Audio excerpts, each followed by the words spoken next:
Hola, mi nombre es Pascuala Herrera y es un placer para mí contarles un poquito sobre mi libro No siempre es un valle de lágrimas.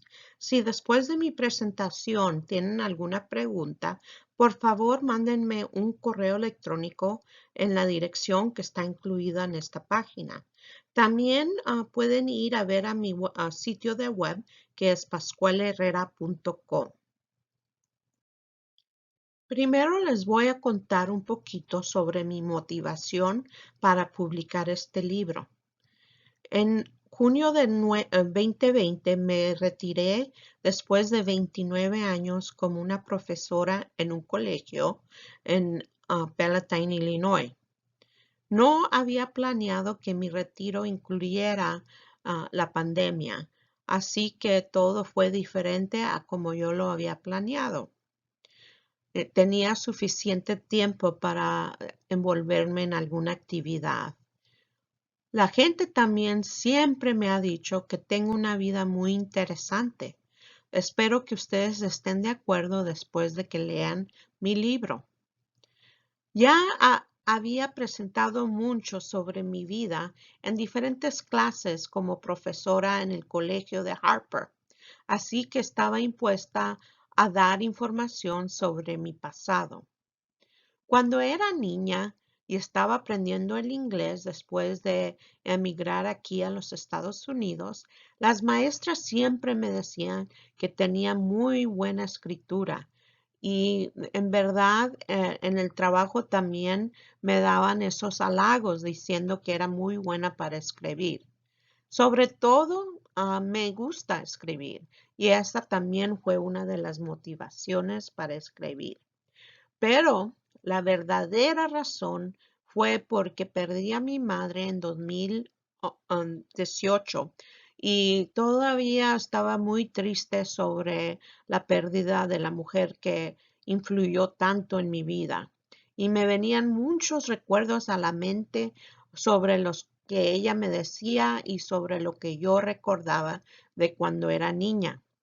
Escribir mis recuerdos fue un tributo a mi mamá, porque cuando lean el libro van a ver que mi mamá fue una persona ejemplar que me hizo lo que soy ahora. Y otra vez tenía mucho tiempo ya que estábamos encerrados por la pandemia. El resultado fue inesperado. Enfrenté todos mis miedos, unos miedos que no me había atrevido a confrontar hasta que escribí el libro. Así que escribir este libro fue muy bueno para mi salud mental. También un resultado fue que confirmé que mi identidad como persona con discapacidad es aceptada por mí, que yo entiendo que esa es parte de mi vida y no es algo de lo que me avergüence. El proceso para escribir el libro tal vez fue muy diferente para mí que para otros escritores. Escribí mi libro entero en 3 semanas, en agosto del 2020. Investigué primero muchas informaciones, después de que tenía un plan, me puse a escribir y en 3 semanas salió el libro. Investigué a editores y agentes y contraté a profesionales también, ya que quería que mi libro estuviera lo más bueno posible. Mandé mi manuscrito a diferentes agencias, pero por la pandemia no me contestaban y pasaban los meses y estaba yo ansiosa por saber qué hacer. En noviembre sí recibí una oferta por un par de agentes, pero después de leer todo el contrato, decidí que no era el modo que yo quería publicar mi libro. Mi familia, aunque incluye mi esposo y 2 hijas, me convencieron de que podíamos publicarlo como familia, como un proyecto de vacaciones de invierno. Así que los 4 nos ilusionamos y empezamos a trabajar ah, para publicar el libro. Contraté un editor de libros, un diseñador que podía hacer la portada y el diseño de interior. También descubrí que yo misma podía comprar los diferentes requisitos para publicar un libro.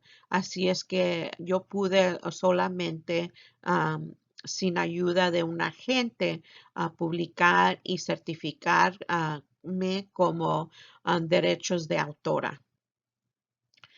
También en ese entonces, mientras estaba en proceso mi libro, decidí que me perdería de una audiencia muy importante para mí, los de habla hispana.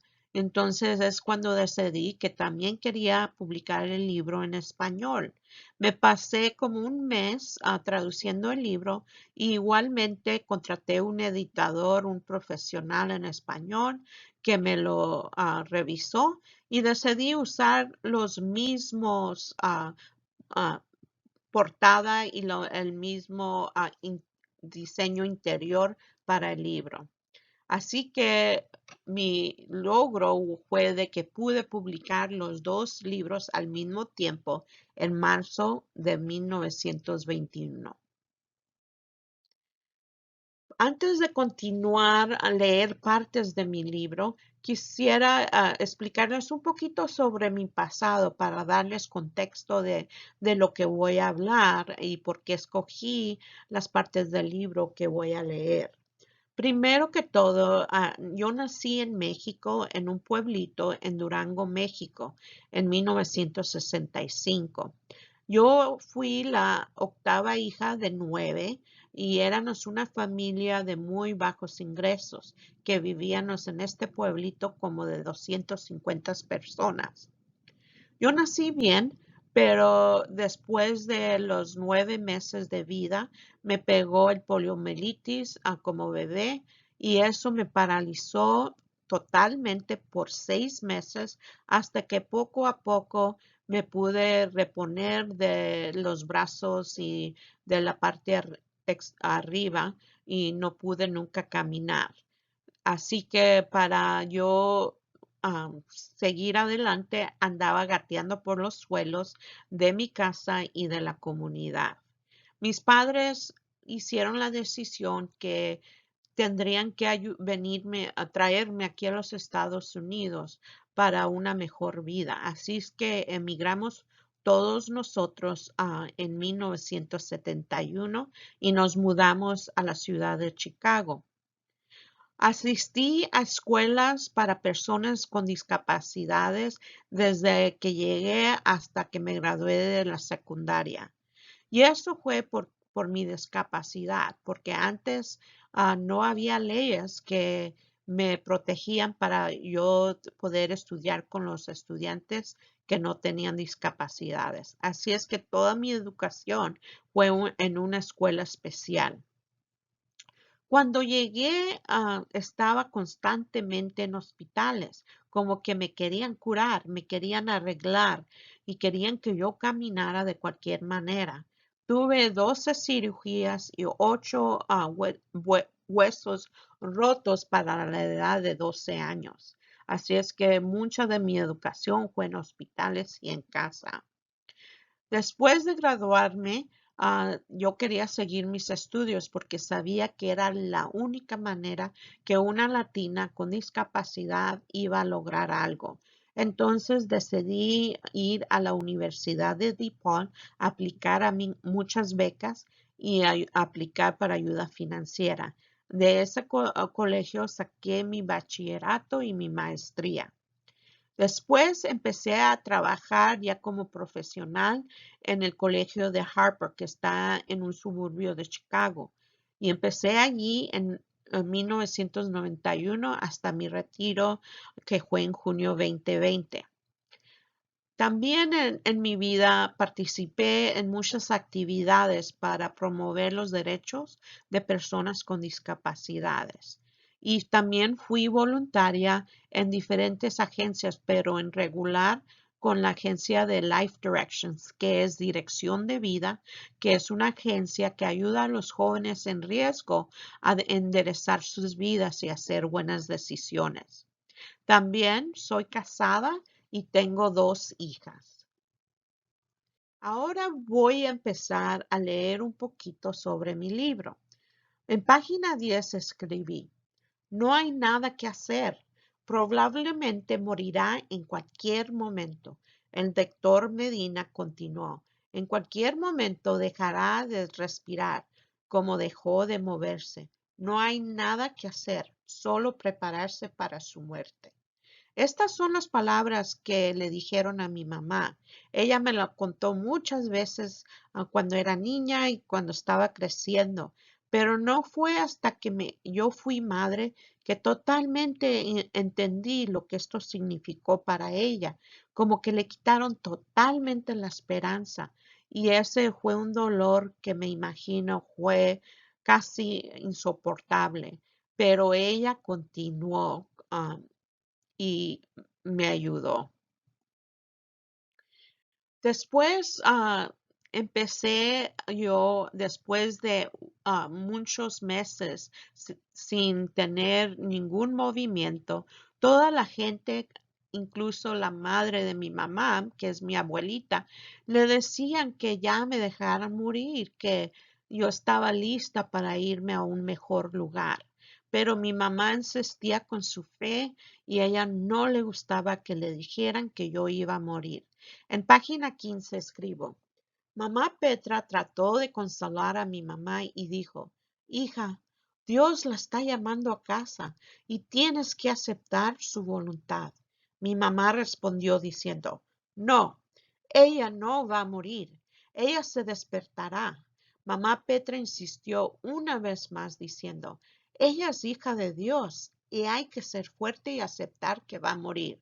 En lugar de ser consolada, mi mamá levantó la voz y le dijo a mamá Petra: no, no quiero escuchar que ella va a morir, así que pare. Mi mamá se enojaba que le quitaran las esperanzas y ella luchó aunque fueran meses de que no enseñaba ni un signo de vida. Pero yo desperté como a los 6 meses de total parálisis y empecé a mover primero mis dedos y luego mis brazos, mi cabeza. Y después aprendí a arrastrarme. No era como gatear, sino como más como arrastrarme de una posición sentada. En página 30 escribo: yo había aprendido a moverme rápidamente arrastrándome en una posición sentada. Mi mamá no podía darse abasto con todos mis pantalones rotos por andar por la tierra de la Purísima. Ella cosía mis pantalones en capas más gruesas usando la tela sobrante de la ropa que hacía para nosotros. Yo era tan activa que ella constantemente tenía una aguja en la mano. Incluso sin el uso de mis piernas, me divertía y jugaba, actuando como una niña normal de mi edad. Las calles de la tierra, los cerdos errantes y el terreno tracoso no me detenían. Todos me trataban como parte del grupo y me ayudaban cuando lo necesitaba. Así que yo crecí como niña normal. Nunca me sentí diferente, no me sentí inferior a nada. Aquí en página 32 explico eso y digo: de niña no me sentía diferente. La palabra discapacidad nunca estuvo en el vocabulario de nadie y mucho menos en el mío. Todos me cuidaban y nunca me excluían, aceptándome exactamente como era. Me encantaba que nunca me sentía inferior a los demás. Aunque solo tenía 5 años, tenía confianza en mí misma y nunca cuestioné por qué yo era diferente. Y sí, así era. Yo me iba con mis hermanas, me llevaban el lomo, yo me arrastraba y nunca me sentí rara o diferente. Pero entonces, nos emigramos a Chicago y es cuando empezaron los cambios. Unos cambios fueron buenos y otros no tan buenos. El cambio bueno fue que por primera vez pudimos ver la televisión, que en México ni para qué hubiéramos tenido. Entonces escribí, como niños normales encontramos que la televisión era increíble. Nunca habíamos visto una televisión. También nos sorprendimos con el inglés e intentábamos imitar hablar como los actores de la televisión. Mi hermano decía bla, bla, bla. Mi hermana contestaba y respondía yes, yes, bla, bla. Mientras explorábamos la televisión, algunos programas de televisión fueron un éxito de inmediato. Todos nos enamoramos de los tres chiflados o Stooges. Quizás porque no necesitábamos saber inglés para entender lo que estaba pasando y los encontrábamos muy divertidos. Estábamos explorando este nuevo mundo y nos encantaba muchas partes de esas. Pero como dije anteriormente, unas partes no fueron tan buenos cambios. En página 39 fue cuando escribo sobre la primera vez que me sentí diferente. Y escribo, tiene que ir a una escuela especial para niños que tienen diferentes discapacidades. Creo que nunca había escuchado la palabra discapacidad. Por primera vez me sentía señalada porque no podía caminar y ahora había una palabra para describirlo y no era solo polio. En esta fracción de segundo me di cuenta que yo era bien diferente a mis hermanos y hermanas y que como no podía caminar tenía que ir a otra escuela. Era la primera vez que me iban a separar de mis hermanos y yo no entendía cómo iba a ser posible cuando la escuela estaba al cruzar de la calle. Y yo pensaba, pues yo puedo gatear o me llevan en el lomo, pero yo no comprendía por qué me estaban señalando como alguien diferente. Entonces, muchas cosas que pasaron por los hospitales, las operaciones, me hacían sentir autolástima. No me sentía bien.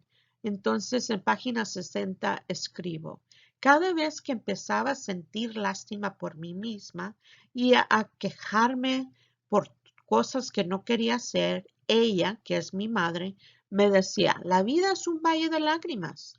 Dijo que era de esperarse el sufrimiento porque Dios nunca nos prometió un jardín de rosas.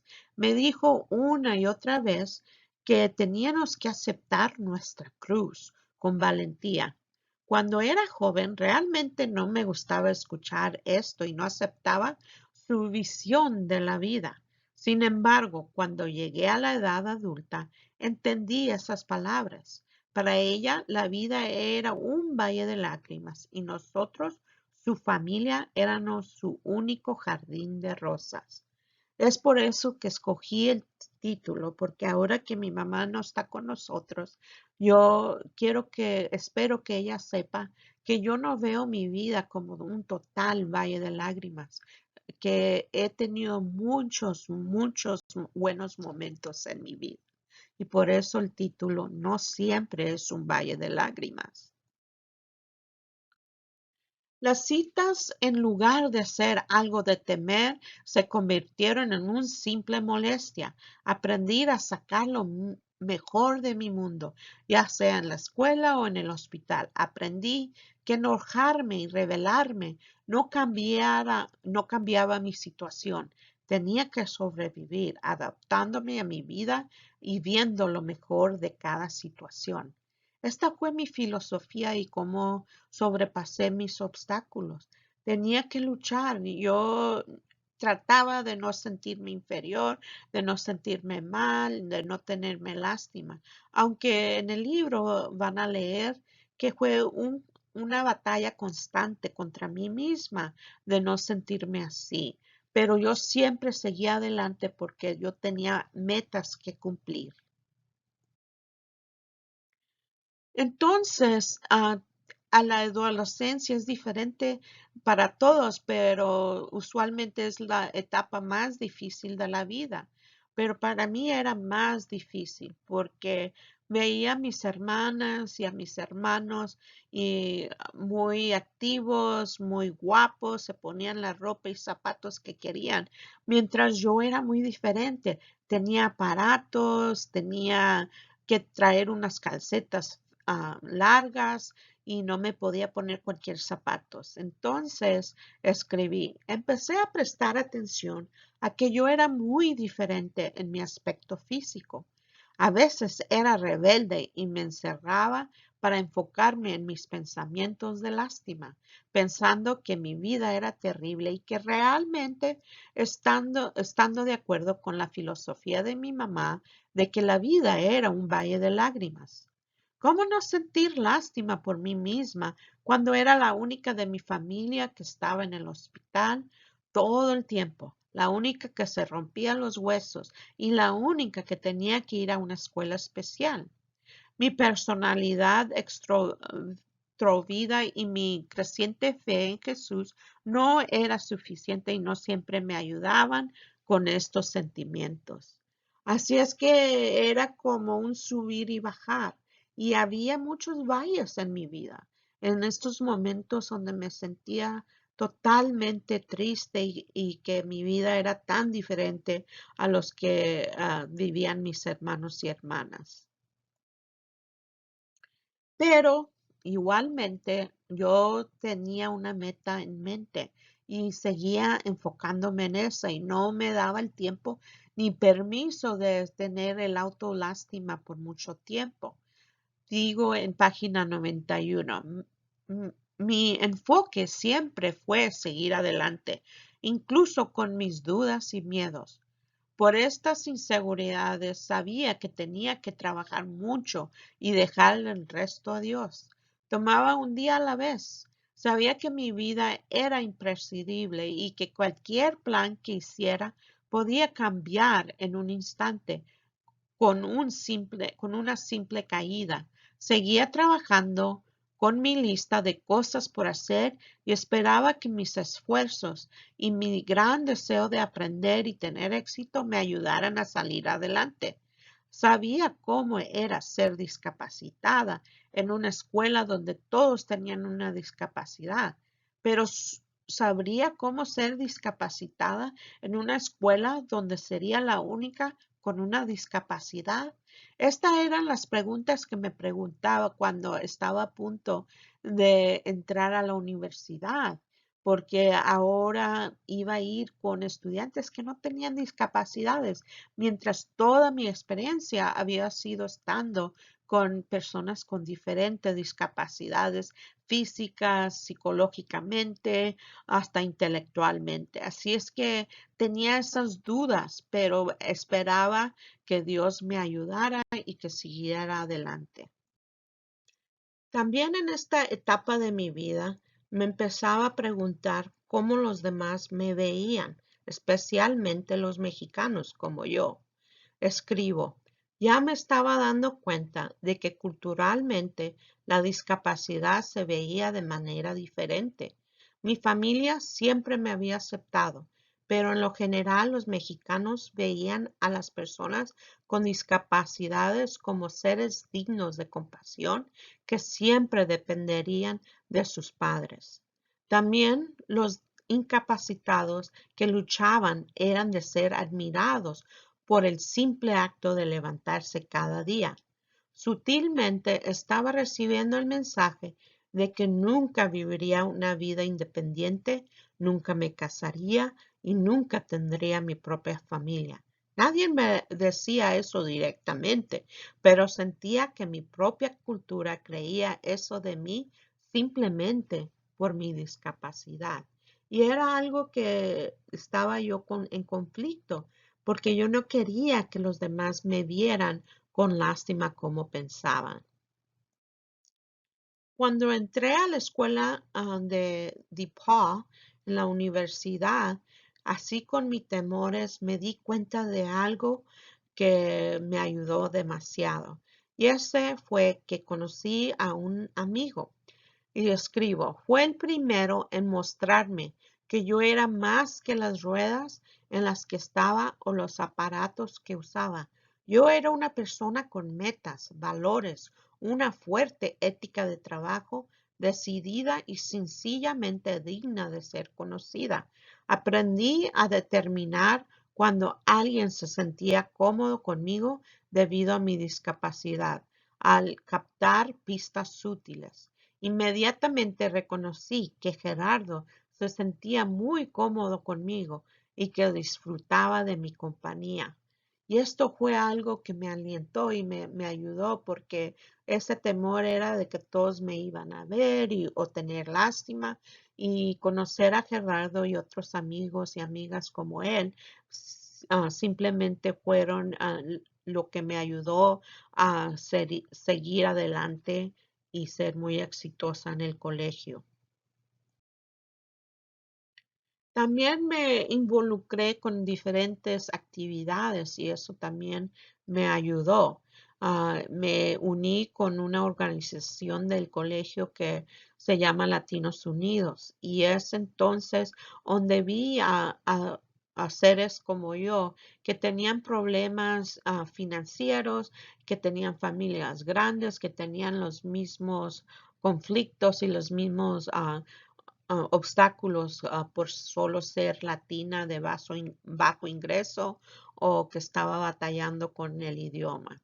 Escribí, unirme a una organización estudiantil como Latinos Unidos me ayudó enormemente con mi autoestima. Conocí a muchos estudiantes que tenían las mismas dificultades que yo en términos de familia, finanzas y falta de oportunidades.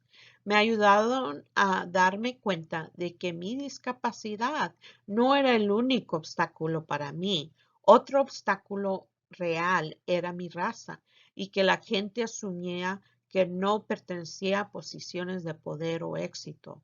Esto fue muy beneficial para mí porque por primera vez dejé de enfocarme solo en mi discapacidad y comencé a sentir orgullo por mis raíces y herencia. Por primera vez podía decir que estaba orgullosa de ser latina en los Estados Unidos. Y es algo que fue muy revelador para mí. Ya tenía 18 años y apenas me estaba dando cuenta que yo era latina en este país y que había muchos como yo que tenían dificultades igualmente. Aunque formé muchas amistades y eso me ayudó a, a sentirme mejor de mí misma, también empecé a notar cómo yo era como mujer, y empecé a notar que no era lo suficiente buena para tener una relación amorosa o de una relación duradera que no fuera de amistad. Entonces escribo. Yo solo era lo suficientemente buena para ser una buena amiga. Era alguien con quien hablar, pero nunca a quien amar. Era yo quien escuchaba a todos sobre sus problemas con las novias, pero nunca la que tenía un novio. Y la única razón de todo esto es por mi destino de tener polio. No se lo dije a nadie, pero ese fin de semana comencé otra fiesta de autolástima. Como hacía a menudo, cuando ese tipo de pesadez entraba en mi corazón, simplemente presionaba más y buscaba otra meta para adormecer el dolor y para que no me lastimara. Así que a veces no podía evitar sentirme mal de mí misma, pero al mismo tiempo eso me daba fuerza para seguir adelante, para no pensar de cómo me estaba sintiendo. Entonces, era como un sube y baja.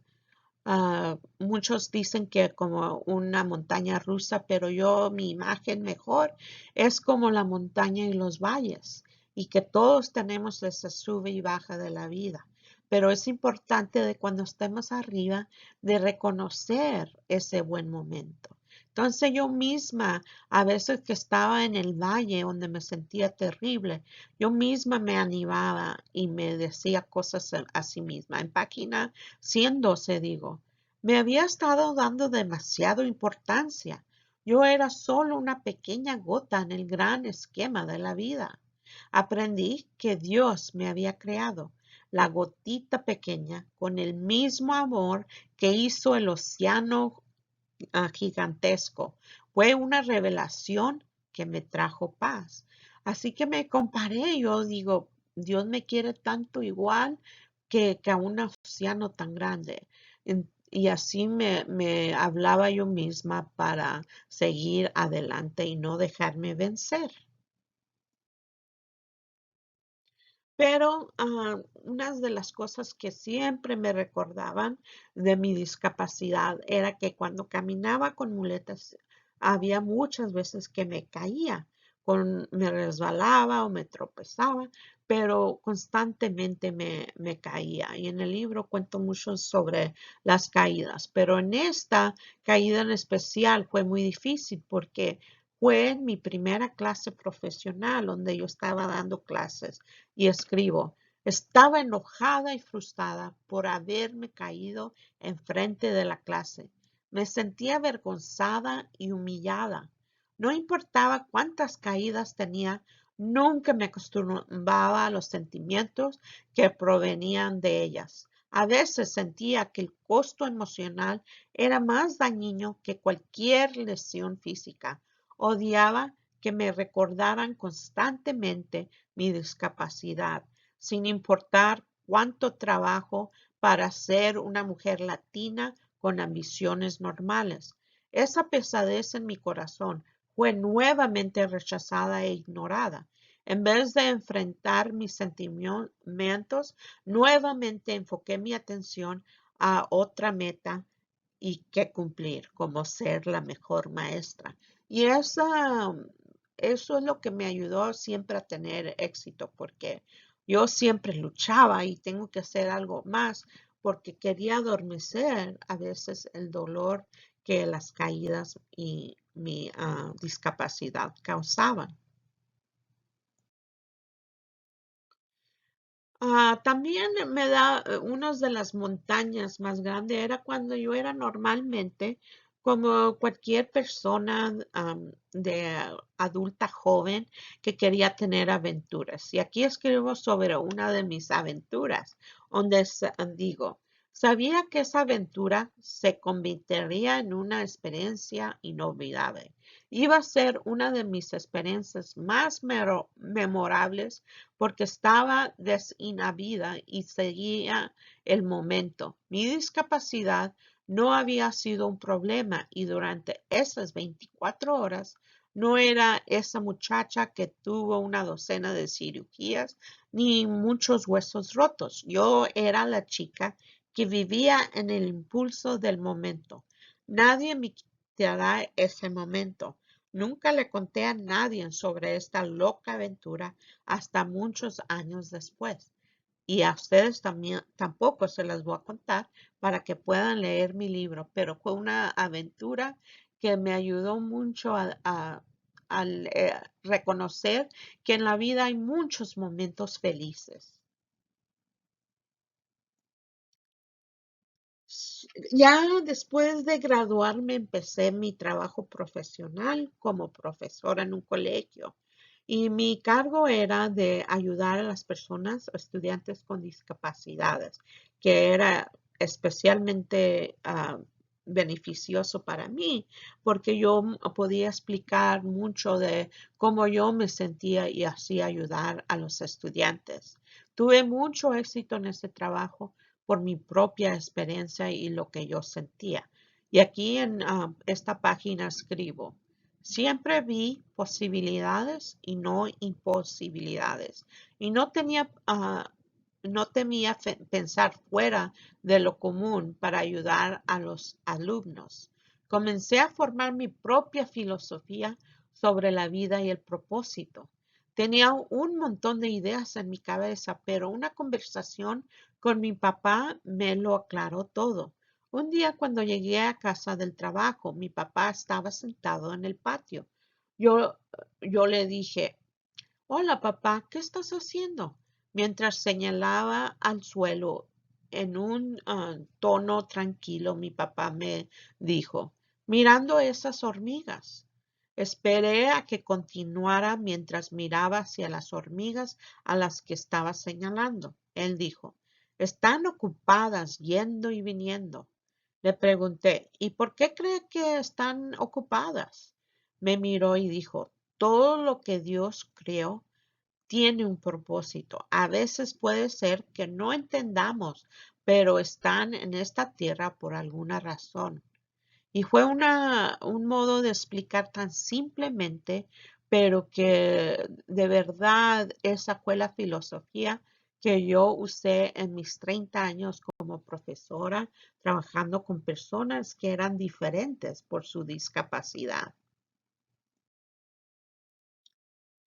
Mi papá era un hombre bien increíble, igual que mi mamá.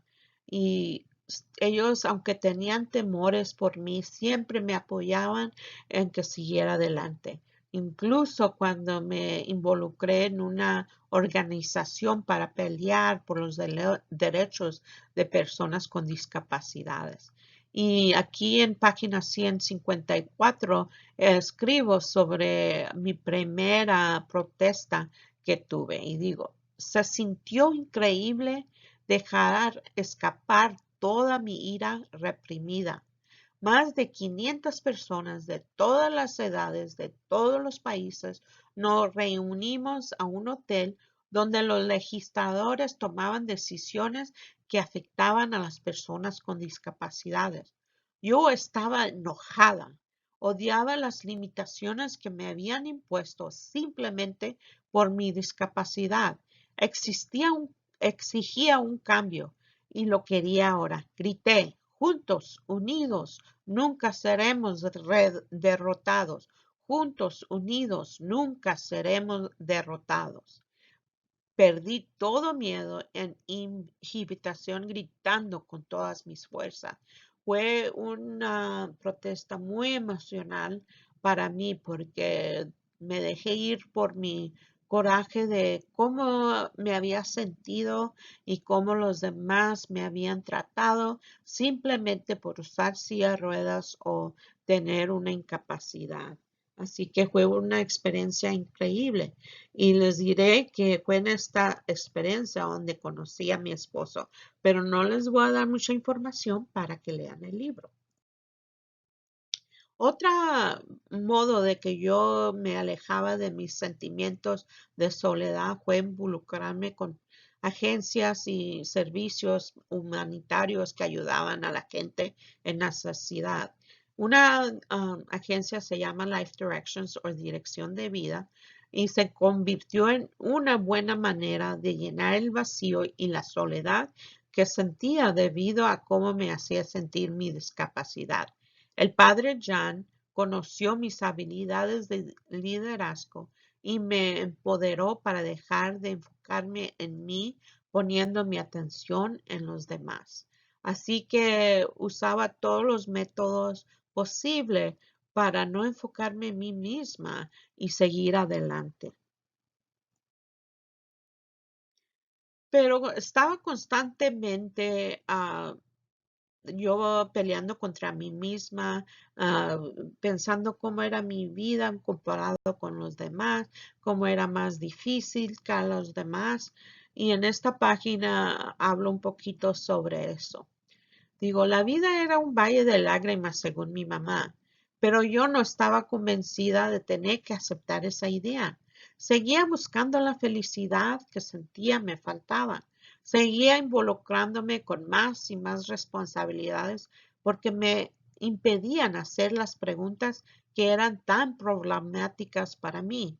Mis papás estaban muy orgullosos de mí y satisfechos con todos mis logros. Mis hermanos y hermanas también estaban satisfechos con mi nivel de educación, especialmente porque ninguno de ellos habían asistido a la universidad.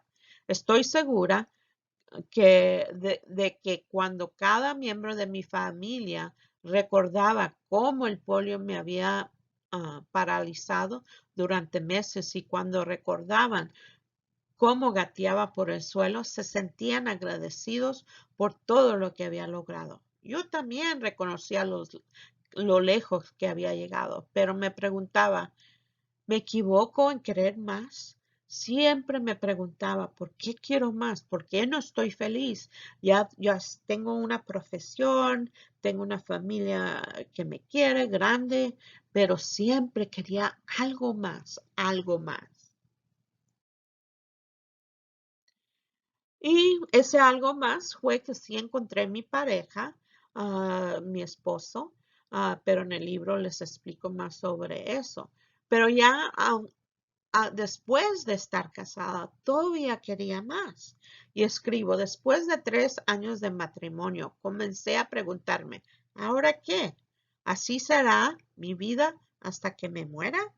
Odiaba siempre querer algo más. Parecía que siempre estaba buscando formas de darle la bienvenida al estrés a mi vida. Después de todo, ya estaba viviendo más allá de lo que nadie esperaba de mí. ¿Quién hubiera creído que la niña sucia que se arrastraba por la tierra de la Purísima algún día tendría una carrera y se casaría? Estaba loca por querer siempre más y más. Y en esta etapa estaba queriendo tener familia. Veía como todos mis hermanos y hermanas se estaban casando. Y así que yo también quería lo mismo. Pero al mismo tiempo decía, a lo mejor no tengo derecho porque soy diferente.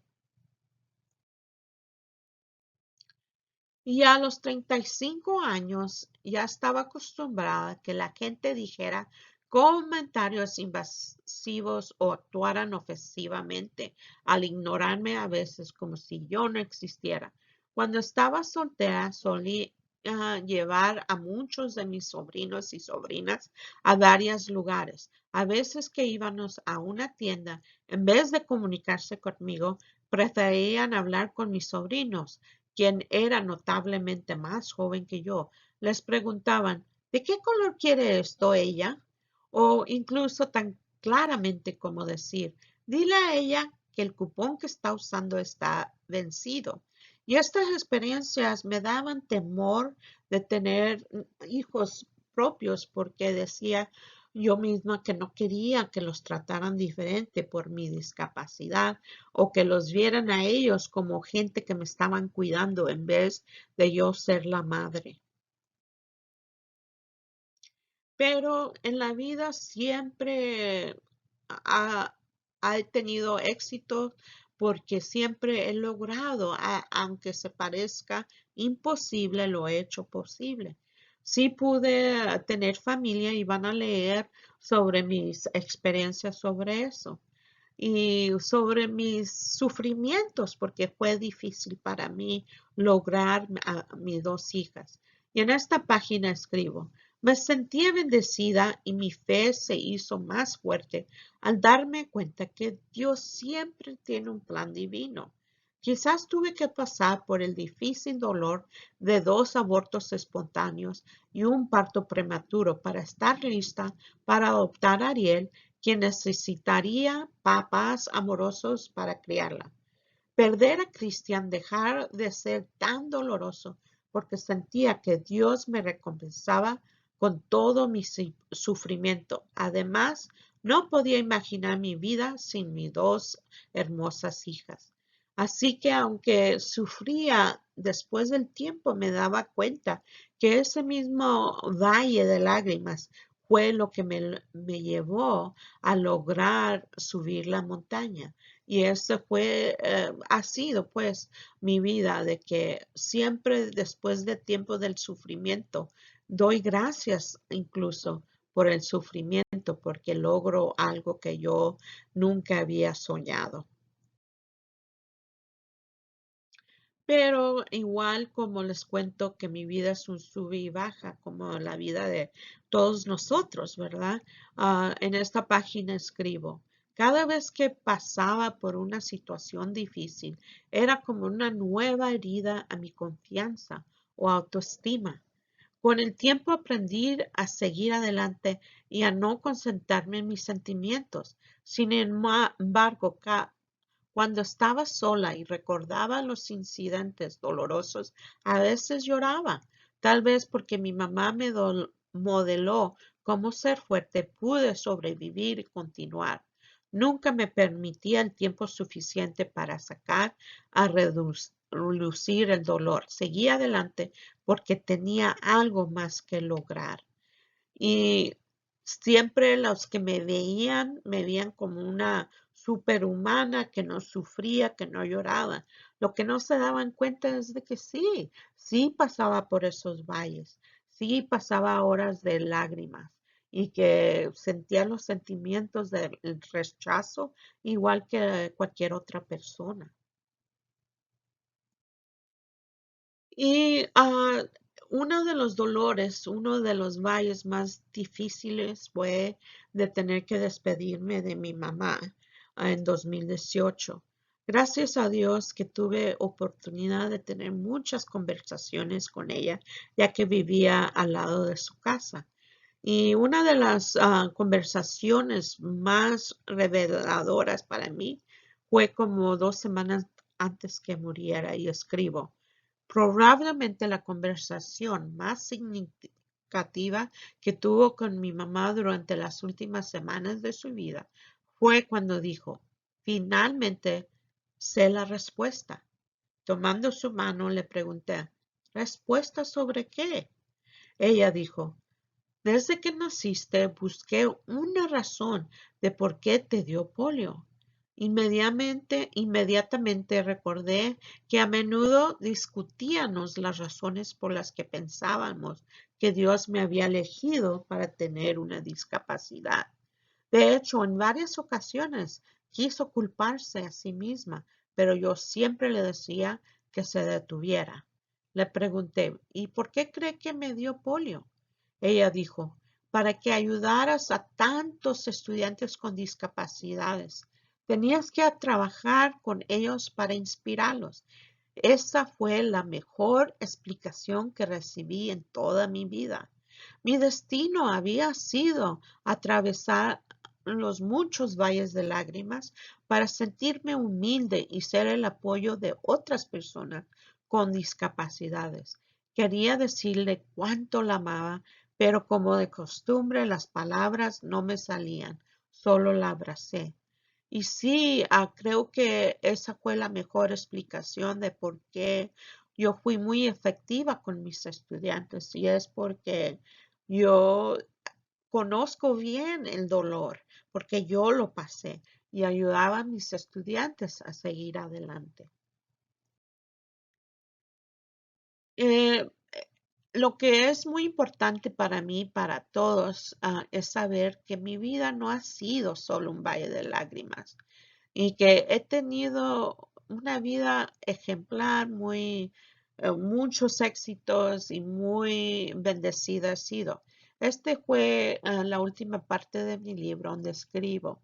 Mi vida ha sido tan significativa que todas las lágrimas que lloré sirvieron para hacerme la mujer que soy ahora.